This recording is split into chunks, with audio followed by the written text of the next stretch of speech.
তো hello guys, আপনারা কিন্তু যখনই উমেং অ্যাপ থেকে কিংবা উমেং ওয়েবসাইট থেকে আপনারা কিন্তু যখনই এখানে সার্চ করে নিচ্ছেন আধার সিডিং বলে, এখানে যখনই এটি সার্চ করে নিয়ে এটিকে ওপেন করে নিচ্ছেন, এখানে দেখুন একটি পপ আপ শো করছে, this service will be coming soon. এমনকি দেখুন আপনারা যদি এখানে এই ক্লোজ অপশানে ক্লিক করে নেন, এখানে দেখুন স্পষ্টই শো করছে নো সার্ভিস অ্যাভেলেবেল। তো এই প্রবলেমটি কেন হচ্ছে দেখুন, এই মুহূর্তে এনপিসি এর ওয়েবসাইটের মধ্যে একটি কিন্তু সার্ভার ইস্যু রয়েছে, এবং এই সার্ভার ইস্যুটি ঠিক করার জন্যই তাদের কিন্তু একটি মেনটেনেন্স চলছে, এবং এই কারণেই কিন্তু এই সার্ভিসটি এখন বন্ধ রয়েছে।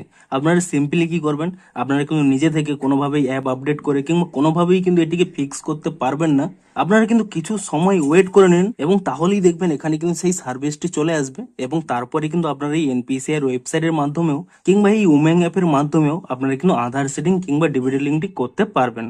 তো আপনারা সিম্পলি কি করবেন, আপনারা কিন্তু কিছু সময় ওয়েট করে নেন, কারণ যেহেতু এই মুহূর্তে সার্ভারটি প্রবলেম রয়েছে।